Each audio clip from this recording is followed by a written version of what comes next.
X-Play, TV's most watched video game show. Today on X-Play, we investigate achievement whores and let you know the best and worst games to increase your game score. Then, today's cheat is out of this world. Kristen Holt helps you unlock Super Mario Galaxy's biggest secret. And we go on location with Advanced Wars Days of Ruin. Circle your tank units. It's game time.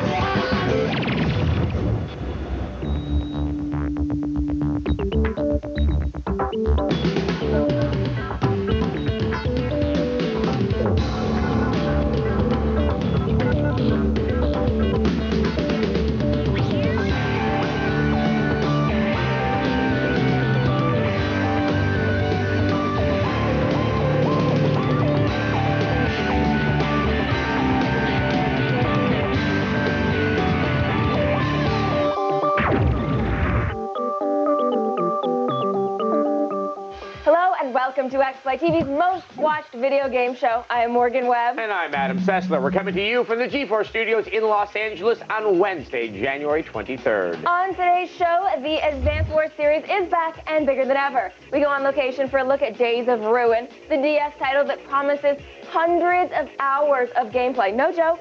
Then we get some FaceTime with the president of NC South America, Chris Chung, to talk about Tabula Rasa. Free games and find out what we can expect in 08.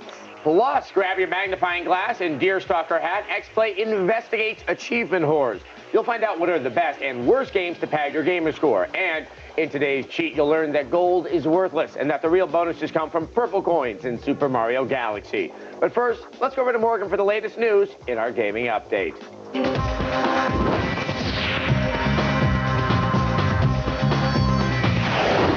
Thanks, Adam. Now, it might be time to reset your router. Capcom has confirmed that a new Devil May Cry 4 demo will be available for download this Thursday. Yes, that's Thursday, as in tomorrow, Thursday. While unconfirmed rumors pegged January 31st as the likely release date, Capcom has calmed our nerves by revealing the good news.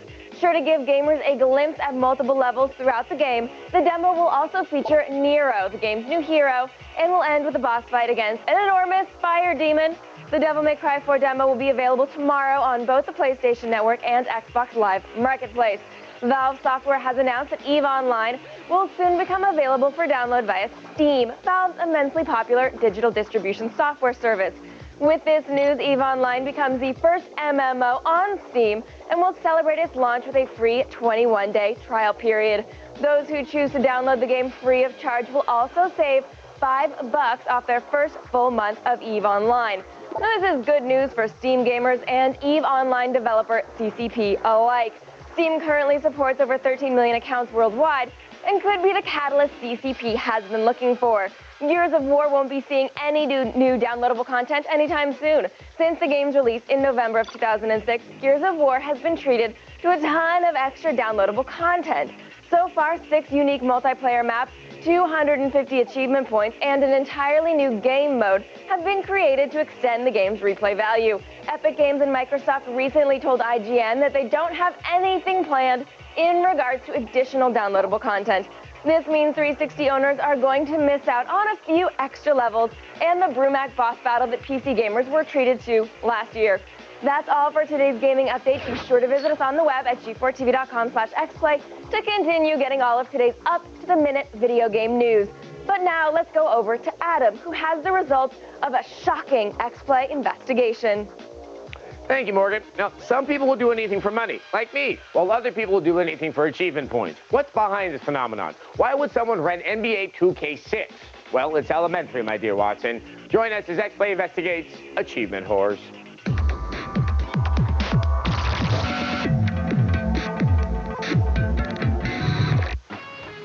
Hey there, achievement whores. You know who you are. You'll do anything to hear the sweet sound of an achievement being unlocked. If someone wanted to borrow a couple of things. X-Play presents you with the best and worst games to boost your gamer score. TMNT has long been a favorite of achievement whores everywhere. The achievements are unlocked by beating each level of the game.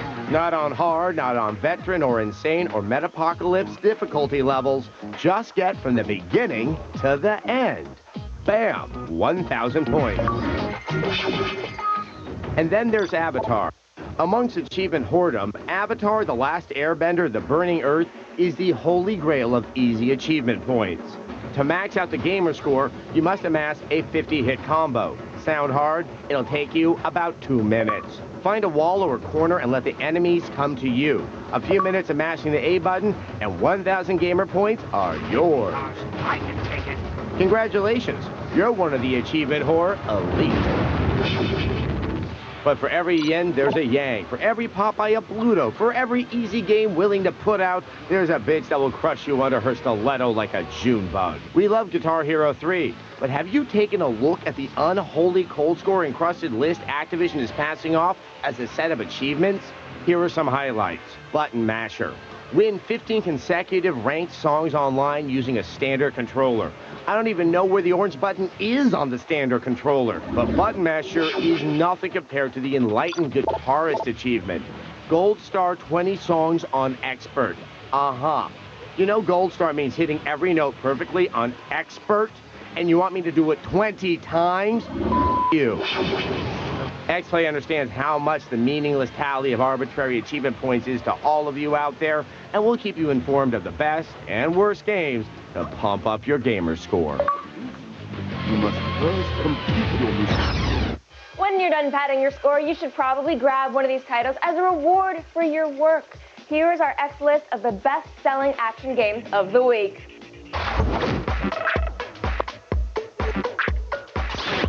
At number 5, we meet up with Samus Aran as she shows up her girl power in Metroid Prime 3. Now, number 4 is the snuff film wannabe Manhunt 2. Number 3 is Naruto Rise of the Ninja, which I assume is some sort of game where you have to set a ninja's alarm clock.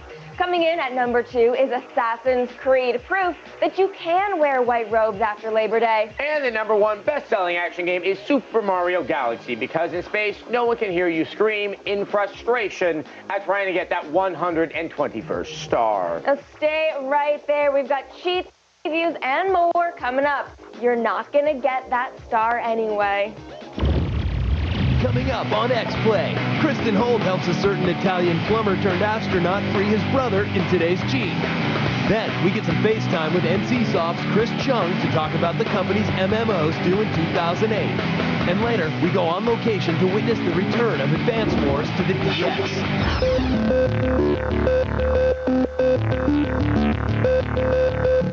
Snickers. And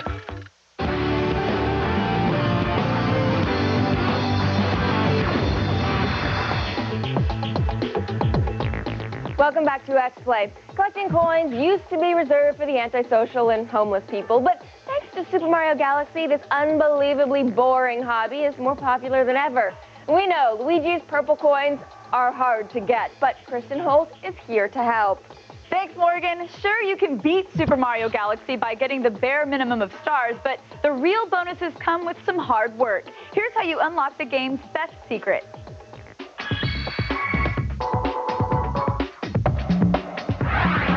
Japan's favorite plumber is at it again in Super Mario Galaxy for the Nintendo Wii. After receiving an invitation from the princess to celebrate a passing comet, Mario heads for the festivities. Suddenly, Bowser crashes the party and summons a massive spaceship to steal the entire castle. Mario desperately tries to hang on, but is hurled into space by one of Bowser's minions. Lucky for us, there's more at the end of this star-filled adventure than just an emo Bowser. There's actually a way to play as Luigi, but it's no easy task. So if you're up to the challenge, you'd better listen up. There are a few things to complete before you can unlock and play as Luigi. First, you must gather every star in the universe. Each galaxy contains one or more stars, but there's a special star that's hard to get. Inside the Toy Time Galaxy, you'll come across the stage Luigi's Purple Coins. Here, you must collect 100 coins in 3 minutes. Sound easy? Think again. You'll need to keep moving without stopping, or else you'll fall. The green squares will disappear from underneath you, while the yellow squares immediately begin to flip when you land on them. Master the long jump to get those lengthy strings of coins, and have the spin jump handy to get yourself out of trouble. There are more coins to collect than you'll need, so don't be afraid to leave some behind. But at the same time, make every coin count. Don't worry about the time. Because you're constantly on the move, you shouldn't run out of time even if you're going for every purple coin. Just just stay focused on not falling. The trick is taking a circular path so you can get back to the beginning and grab the star. Now that you've collected all 120 stars, head back to the observatory comet and meet with Rosalina. Ask her to send you to Bowser's stage and fight your way through the many challenges. Finally, when you defeat Bowser and let the credits roll, you'll find a new message at the end. Luigi is now playable if you select him when loading your game. After all that trouble, I think it's obvious family is first for these plumbers. Be sure to check G4TV.com/cheat for the latest tips and tricks. Right now, I'm going to send it back over to Morgan. Thanks, Kristen. Now, if you've got a little bit of extra coin in your pocket and you're not sure what to do with it, might we call your attention to some games on the PlayStation Network and the Wii's Virtual Console? Here is this week's download.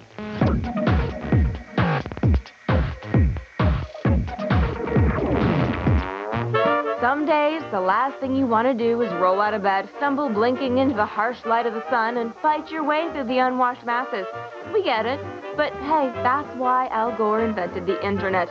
Here are 3 games you can download from the safety of your own basement of solitude. First up on the Wii Virtual Console, we have Adventures of Lolo 2, originally for the NES. Fresh from fighting his way through the King of Egglerland's haunted castle, if you've already downloaded the first Adventures of Lolo, there's not much new here to recommend. A lot of the puzzles are strikingly similar, and the graphics are nigh on indistinguishable from its predecessor. Also on the Wii VC this week is Super Street Fighter 2, The New Challengers, which debuted on the SNES. You can play as politically incorrect Native American T-Hawk, or the blatant Bruce Lee ripoff Fei Long, or the terribly stereotypical Jamaican DJ, or Cammy. The New Challengers is notable for being the first Street Fighter game to incorporate hit combos, so you'll finally get attention for repeatedly hitting people in the face. The kind of attention that doesn't include police and judges in unfortunate legal proceedings. Yuck! Finally, we have Pixel Junk Monsters through the PSN to be released tomorrow. It's basically Desktop Tower Defense, but since Desktop Tower Defense was basically a ripoff of a bonus stage in Warcraft 3, so who's really complaining? Besides those guys. If Pixel Junk Monsters is half as addictive as Desktop Tower Defense, all you PSN downloaders out there have a lot of late nights ahead of you. All right, when XPlay comes back, we'll get some FaceTime with NC Shop's Chris Chung for the latest on the company's 2008 schedule. But first, we want to see how you fared in our Sark Kart Challenge. Our resident gaming expert, Mr. Sark, has created a dangerous race on Halo 3's Forge and wants you to beat his time. The challenge is still open, so if you haven't given the course a run, head on over to G4TV.com/XPlay for all of the particulars. Now let's take a look at our leaderboards and see who's scored the best times in our Sark Kart Challenge so far.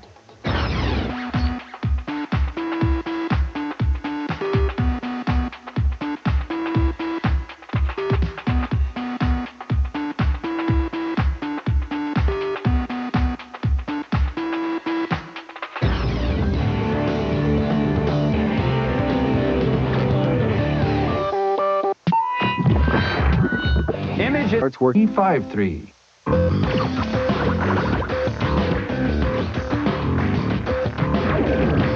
I was just wondering about a rumor that the new Smash Bros. Is going to be a little down, more geared to the younger audience. I was just wondering if this is true. Welcome back to XPlay, and thanks for your question, Daniel. I would think Super Smash Brothers has always been cognizant of a younger audience. Yes, I mean, it has Kirby in it, but I mean, it's always been a complex game that you also can play in a very simplistic way, and I think they're going to keep that up with using the Wii controller. There aren't as many buttons. It can't be as complex. And Famitsu gave it a perfect score, so it can't be all that bad. Right, it really can't. Yeah. Anyway, if you're looking for more complex, deeper games, why not check out MMOs by NC Shop? This is the company that brought us Lineage, and they have big plans for 2008. We're about to find out what's in store when we get some FaceTime. NC Soft is a company that thrives on MMORPGs. They're best known for the most recent title, Richard Garriott's Tabula Rasa, but that's not all they're up to. Last year, NC Soft signed an exclusive deal to develop games for Sony and released 2 PC titles free of charge. For the latest on their upcoming titles, we're ready to talk with NC Soft's North American president, Chris Chung. Chris, thank you so much for joining us. Let's start with 2007. You always have a lot of stuff going on, but really I think your big news from that year was the release of Richard Garriott's Tabula Rasa. Are you happy with how the game has been received both critically and commercially? So we're pretty excited about the progress of the game. The development team is working hard to make updates that the customers have been requesting, and we're actually releasing an update at the end of this month. So I'm pretty excited to have that showcased. The other thing that we're working on is to release the game in Japan sometime during the first half of this year. So the development team is working very hard towards releasing that. Now, what can we expect from these new additions for Tabula Rasa? So we are working on improving the PvP system. I think auction house is going to be in there. So some of the things that customers have been asking for since the launch of the game. All right, now something for 2008 is going to be Guild Wars 2. Do we have a sense of when the release of that game might actually come? So Guild Wars 2 is going to be going into beta at the end of this year. We're pretty excited about a lot of changes that are coming to Guild Wars 2, including persistent world, better character progression, and a lot more intuitive gameplay that's going to be part of Guild Wars 2. Now, we also have NCSoft's 2 free games, and that is X-Steel and Dungeon Runners. Are you happy with how these games are being received? And I'm just curious, how do you make any money on a game that you're offering up for free? Well, that's a very good question. So we're pretty happy with the response from our fans for Dungeon Runners and X-Steel. I think they're being received fantastically well. The question of profitability, of course, is these are free games to play, but there is a business model that's behind it, whether in items that you could purchase or the memberships that you pay for as an access to premium service for these games. So that's how we make the money. All right, now obviously a lot of people don't turn down free things, but gamers are a finicky bunch. Are you getting a nice response for those free games? Oh yeah, well, we are getting a pretty nice response. I love the twisted humor, and as everyone that has played in Dungeon Runner have. So I think the numbers of people that are playing and the response we're getting from the player base is pretty fantastic. Well, luckily you guys are out in front with these free games because that's what's coming out this year, but we'll talk about that sometime in the future. Chris, thank you so much for joining us today. All right, but for all of you there, stay put. X-Play will be back with some handheld warfare right after this break. When X-Play returns, Advance Wars finally goes online, and we go on location for an inside look at the latest chapter, Days of Ruin. That's coming up right after this.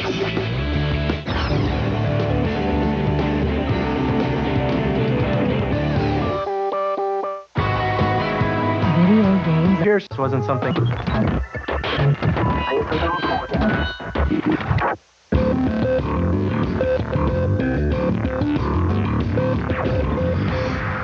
Welcome back to X-Play. The Advance Wars franchise made handheld turn-based warfare fun again, and now it's reinventing itself with a whole host of new features. We went on location with the Days of Ruin team to find out what we can expect from this handful of fury.